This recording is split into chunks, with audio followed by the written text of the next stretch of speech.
আজকে মাকে বললাম যে ট্যাংরা মাছ করছো যখন পেঁয়াজ কলি আলু মটরশুঁটি দিয়ে ট্যাংরা মাছটা করো, এটা দিয়ে করলে ট্যাংরা মাছটা খুব ভাল লাগে। আর এখানে ছিল দেশি ট্যাংরা মাছ, দেশি ট্যাংরা মাছের আলাদাই টেস্ট হয়। আর দেখো আজকে আমার লাঞ্চ মেনুতে আছে উচ্ছে আলু ভাজা আর ট্যাংরা মাছের এই ঝোলটা। তো চলো খাওয়া শুরু করা যাক।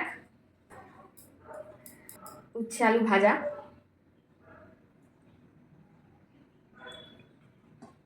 দেখো আমার তো উচ্ছে আলু ভাজা দিয়ে খাওয়া হয়ে গেছে। তো এখন আমার মাসি আলু আর পালং শাক সিদ্ধ করে মেখে এনেছে কাঁচা লঙ্কা দিয়ে। এটা আমি আগে কখনো খাইনি, দেখি খেয়ে কেমন হয় এটা। হুম, ভালো খেতে।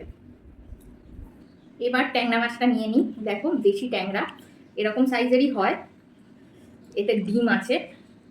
এবার দেখি ট্যাংরা মাছটা কেমন বানিয়েছে মা। একটু মাছ নিই।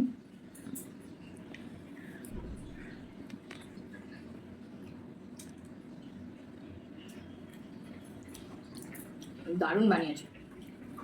দেখো দেশি ট্যাংরা তো বললাম না, ডিম আছে।